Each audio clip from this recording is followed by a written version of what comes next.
अच्छे होंगे। आज संडे भी है और फुर्सत से आप वीडियो भी देखेंगे, समझ कर देखना और जो प्रश्न पूछा जाए उसका उत्तर बहुत अच्छे से सोच समझ कर देना। मैं प्रश्न वही देती हूँ जो मैं करवा चुकी हूँ। तो आज मैं एक और प्रश्न लेकर आई हूँ। जो कल मैंने प्रश्न पूछा था, लास्ट में पूछा था, उसका किसी ने भी उत्तर नहीं दिया है। आप कृपया करके फिर से देखना उसमें कौन सी लाइन मैंने दी। स्टार्टिंग में मैंने प्रश्न पूछा था, लेकिन प्रश्न पूछा मैंने लास्ट में था। बोला तो मैंने सबसे पहले था, लेकिन पूछा लास्ट में था। इसका मतलब लास्ट तक किसी ने वीडियो देखा ही नहीं है। तो आप एक बार फिर से देखना कि मैंने उसमें क्या पूछा है। आज मैं स्टार्टिंग में ही आपको बता रही हूँ कि ये प्रश्न है, मैया मैं तो चंद्र खिलौना लाई हूँ। मैया मैं तो चंद्र खिलौना लाई हूँ, इन पंक्ति में कौन सा अलंकार है? ये आप कमेंट बॉक्स में लिख कर मुझे बताएंगे। इसके बाद आज मैं लेकर आई हूँ अलंकार की ही श्रृंखला में एक और एपिसोड, जिसमें मैं बताऊंगी उत्प्रेक्षा अलंकार। और कल मैंने उपमा बताया था, उपमा अलंकार के बारे में बताया था। और मैंने स्टार्टिंग में बताया था कि उपमा, उत्प्रेक्षा और रूपक, ये तीन अलंकार ऐसे हैं जिसमें तुलना ही होती है, वह थोड़ा थोड़ा सा अंतर होता है। और अंतर क्या है ये आप ध्यान से सुनो तो आप बहुत अच्छे से इसकी पहचान कर सकते हो। तुलना तीनों में ही होती है। तीनों में ये कहा जाता है कि उसके जैसे, उसके समान, उसके रूपी। तो कहाँ पर क्या पहचान दी हुई है उसको आप ध्यान से देखो। जैसा कि कल उपमा में बताया था कि सा, सी, सम, सदृश, सरस, समाना, सरीखी, ये शब्द उसमें अंकित होते हैं कविता में। बिल्कुल उसी तरह से आज मैं आपको बताऊंगी कि उत्प्रेक्षा अलंकार की भी एक अलग पहचान है, जिसे आप बहुत अच्छे से समझ सकते हैं, बता सकते हैं। इसमें मनु, मनहु या मानहु भी आ जाता है। मनु, मनहु, मानो, जनु, जनहु, जानो, ज्यों, जैसे, ये शब्द कविता में अंकित होते हैं। और इन्हीं के कारण आप फौरन पहचान सकते हैं कि ये उत्प्रेक्षा अलंकार है। ठीक है, तो इसके उदाहरण मैंने 10 दे दिए हैं। उत्प्रेक्षा अलंकार के भी 10 उदाहरण मैंने दे दिए हैं। अब आप देखो, समझो कि किस तरीके से मैं बता रही हूँ। जो ये शब्द आए हैं उनका कैसे प्रयोग हुआ है यहाँ पर, चलिए देखते हैं। पहला उदाहरण है, मनो नील मणि सैल पर आतप पर्यो प्रभात। अब यहाँ पर भी मनो शब्द आया है। मनो का मतलब मानो, मानो ऐसा लग रहा है जैसे नील मणि सैल पर, सैल मतलब होता है पहाड़, पहाड़ पर जब बर्फ जम जाती है तो उस पर जब आतप पर्यो प्रभात, सुबह होकर जब उस पर सूर्य की किरणें पड़ती हैं तो ऐसा लगता है कि पर्वत के ऊपर नील मणि रखा हुआ हो, चमक इतनी ज्यादा होती है। तो मानो का मतलब मानो है, मनो का मतलब मानो है। मनो आया है इसलिए उत्प्रेक्षा अलंकार है। ठीक है, दूसरा उदाहरण देख लो, मानो हवा के जोर से सोता हुआ सागर जगा। अब यहाँ पर भी मानो शब्द आया है, इसलिए हम फौरन समझ गए कि ये उत्प्रेक्षा अलंकार है। लेकिन साथ में मैंने क्लास में बताया भी था कि यहाँ पे सोता हुआ सागर जगह, यहाँ इस लाइन पर अगर हम आते हैं, इस लाइन के अनुसार जो है एक और भी अलंकार बनता है, वो मैं बाद में बताऊंगी क्योंकि अभी उसके बारे में डिटेल में बात नहीं हुई है।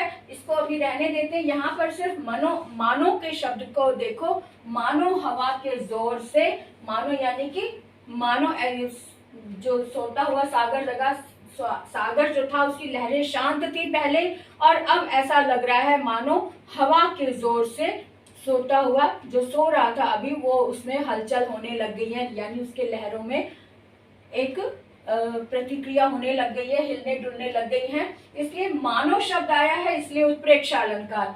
तीसरा उदाहरण देख लो, ज्यों भिक्षुक लेकर स्वर्ण झनक। अब स्वर्ण झनक यानी सोने की झनक, जो भिक्षुक है वो सोना लेकर जा रहा है, तो ज्यों शब्द आया यहाँ पे। ज्यों मतलब जैसे, जैसे इस तरह से स्वर्ण की झनक आ रही, ये पूरी पंक्ति है, आप बुक्स में देख सकते हैं कि यहाँ पे ज्यों शब्द आया है, इसलिए यहाँ पर उत्प्रेक्षा अलंकार है। ज्यों का मतलब जैसे, है ना। उसके बाद देखो, विधि निधि दीन लेत जनु छीने।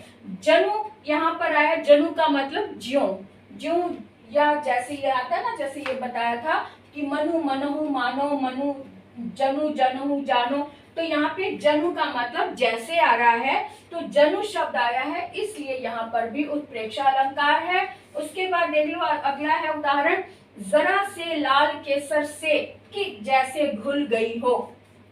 अब यहाँ पर जरा से लाल केसर से, अब लाल केसर से, यहाँ पे जरा से लाल केसर से, केसर से का मतलब केसर के जैसे, केसर के जैसे, केसर को जब हम लाल पहले होता है ना, घुलने से पहले जब हम घोलते हैं तो दूसरा कलर हो जाता है, तो उसी की बात यहाँ पे की है। अगर आप केसर से देखोगे, ये आप कर चुके हैं ये वाला, तो आप देख सकते हैं कि यहाँ पे आप कमेंट बॉक्स में लिखकर बता सकते हैं कि केसर से में कौन सा अलंकार है। लेकिन यहाँ पर जैसे घुल गई हो, जैसे शब्द आया है, इसलिए जैसे के कारण यहाँ पर उत्प्रेक्षा अलंकार है। ठीक है, अगला उदाहरण देखते हैं, मानो रस गंध की सौगात लाया है।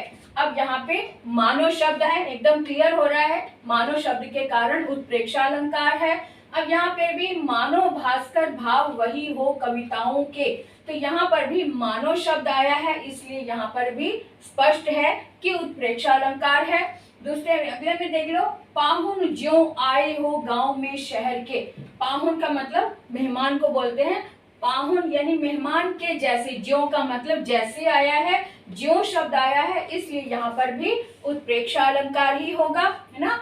उसके बाद देखो, मदन महिप जू को बालक बसंत ताही। अब यहाँ पे मदन शब्द जो है वो कामदेव के लिए आता है, आपको पता होगा मदन शब्द का अर्थ है कामदेव। अब मदन महिप जू, जू का मतलब जैसे है, को बालक बसंत ताही, बसंत जब मौसम आता है बसंत का, तो अब कहते हैं ना कि कामदेव ने छटा बिखरा दी है और बसंत आ गया है, तो बसंत के उपमा यहाँ पर एक बालक से दी, जैसे कि बसंत एक कामदेव जो है, मदन जो है बालक के रूप में धरती पर आ गया है, जिसके कारण बसंत आ गया, बसंत ऋतु शुरू हो गई है। तो यहाँ पे जू शब्द आया है, जू, जू का मतलब ज्यों, ज्यों का मतलब जैसे, इसलिए जू शब्द के कारण यहाँ पर भी उत्प्रेक्षा अलंकार आया है। अगला देख लेते हैं, बड़े हुए तो क्या हुआ जैसे पेड़ खजूर, है ना। यहाँ पे कबीरदास जी का दोहा है, तो यहाँ पे भी जैसे शब्द आया है, जैसे पेड़ खजूर, जैसे शब्द के कारण यहाँ पर भी उत्प्रेक्षा अलंकार है। अब आपको ठीक से समझ में आ गया होगा। यहाँ पर मानो शब्द का ज्यादा अधिकतर प्रयोग होता है कविताओं में, मानो को ही मनु या मनहु कह देते हैं, या मनु, या अब जैसे यहाँ पे ज्यों शब्द भी बहुत आता है और जैसे भी आ जाता है। अब यहाँ पे काफी कम जो आया, जनु, जनहु कम आया, लेकिन ये आते हैं, प्रयोग में लाए गए हैं। तो आप कविताओं में से आप और उदाहरण छांट कर आप खुद से, ये जो समझ आ गई है इसके अनुसार अपने दिमाग में रख कर बाकी उदाहरण ढूंढो, लिखो, एक लिस्ट बनाओ और दिखाओ कि भी कमेंट बॉक्स में लिखकर बताओ कि इस लाइन में भी उत्प्रेक्षा अलंकार है, क्योंकि ये शब्द आया है। ठीक है, तो मुझे आपके कमेंट्स का बहुत इंतजार रहता है। और अभी मैं उत्प्रेक्षा हो गया, अब मैं रूपक अलंकार भी समझाने वाली हूँ, तो आप ध्यान से देखते रहिए और इसको भी ध्यान से अभ्यास करें, रिपीट करें, बार बार अभ्यास करें। अभ्यास करने से हम परिपक्व हो सकते हैं, तो जरूर अभ्यास करें। तो देखते रहिए। तो अब हम बात करते हैं रूपक अलंकार की, है ना। अभी हमने सीखा था उत्प्रेक्षा अलंकार, है ना। तो उत्प्रेक्षा के बाद आज मैं बताने वाली हूँ इस समय रूपक अलंकार। रूपक में भी तुलना ही होती है, जैसा कि मैंने स्टार्टिंग में बताया था कि उपमा, उत्प्रेक्षा और रूपक तीनों में तुलना होती है, लेकिन थोड़ा थोड़ा सा अंतर होता है। अंतर को समझ लो, पहचान लो, तो आप किसी भी अलंकार को समझ सकते हो, पहचान सकते हो।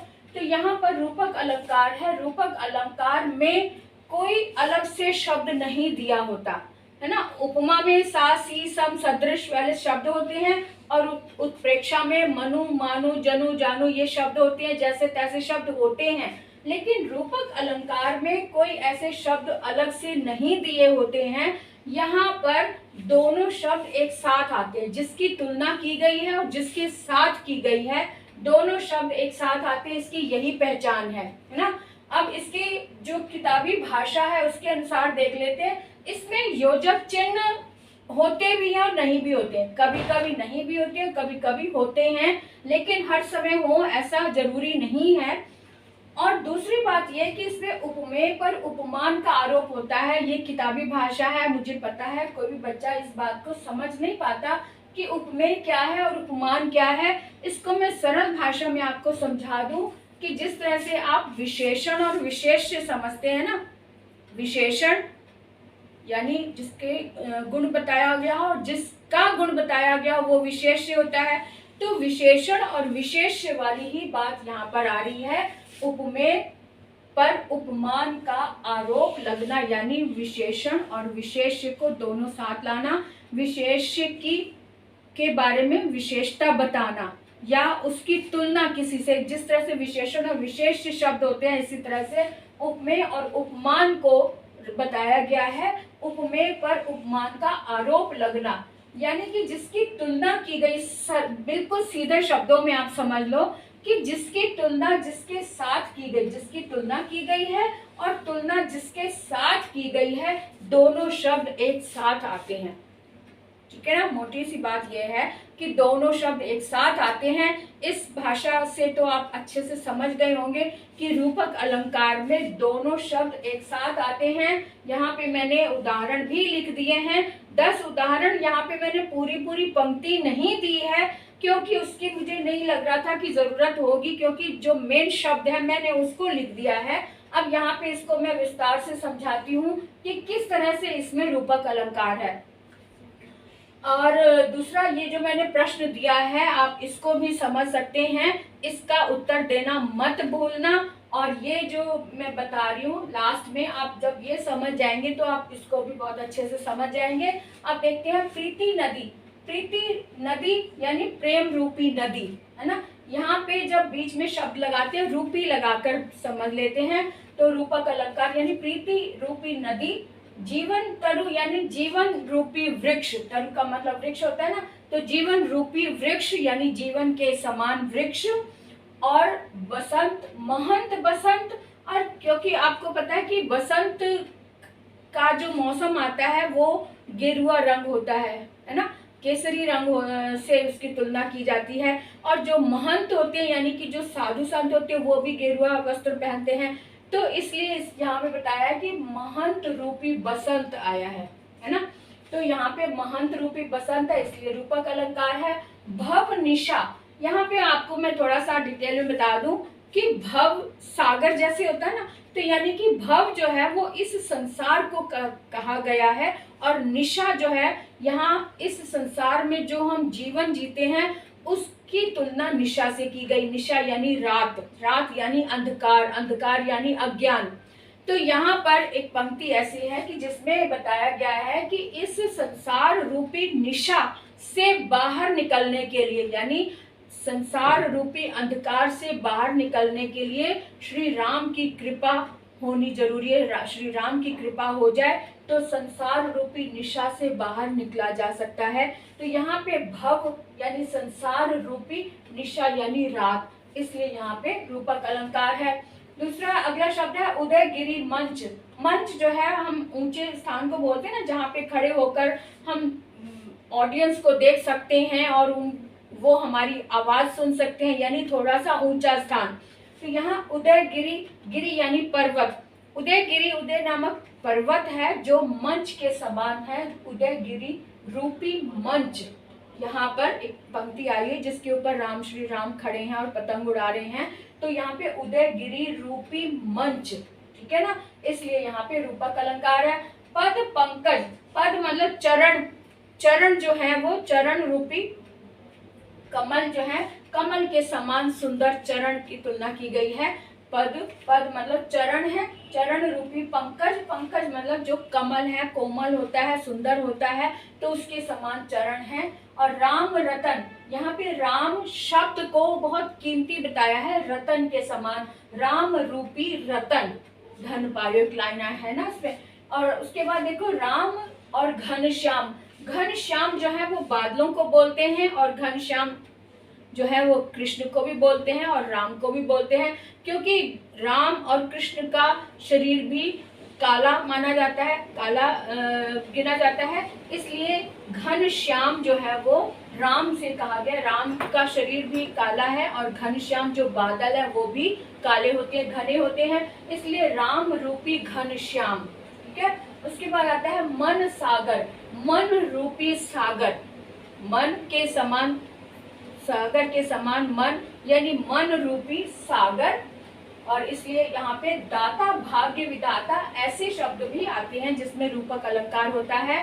दाता भाग्य विधाता, दाता यानी कि जो देने वाला है, देने वाला कोई भी हो सकता है, पिता भी हो सकता है, ईश्वर को भी दाता कहा जाता है। तो ईश्वर जो है या देने वाला जो है वही भाग्य विधाता होता है। दाता यानी कि देने वाला, जो हमारा पालन पोषण करता है, हम पर कृपा करता है, हम पर दया करता है, तो वो हमारा भाग्य विधाता हो सकता है। तो इसलिए दाता भाग्य विधाता में भी रूपक अलंकार है। अब आपको बहुत अच्छे से इसका समझ में आ गया होगा, है ना। तो इसका अभ्यास कैसे करेंगे ये समझने के बाद आप अपनी अपनी पुस्तकों में से और उदाहरण छांटें। कैसे, यही 10 और उदाहरण छांटेंगे तो आपका बहुत अभ्यास हो जाएगा और आपको एकदम से अच्छे से स्पष्ट समझ में आ जाएगा कि रूपक अलंकार कहाँ कहाँ होता है, किन शब्दों में होता है। तो आप इनका अभ्यास कीजिए। जो मैंने पहले बताया उत्प्रेक्षा अलंकार, उसका भी अभ्यास कीजिए, उपमा अलंकार का भी अभ्यास कीजिए। अब मैं जो नेक्स्ट वीडियो लाऊंगी वो तीनों का मिला जुला एक वीडियो लाऊंगी जिसमें तीनों के प्रश्न होंगे और वो आपको बताने होंगे, इसलिए इनका अभ्यास शुरू कर दीजिए अभी से और मेरे दिए हुए प्रश्नों के उत्तर दीजिए। और अगर आप पहली बार देख रहे हैं तो सब्सक्राइब जरूर कर दें, बेल आइकन पर जाएं, ऑल को टच करें ताकि सभी नोटिफिकेशन आप तक पहुंच सके, है ना। तो इसलिए अगले वीडियो तक के लिए इंतजार करते हैं। Bye bye.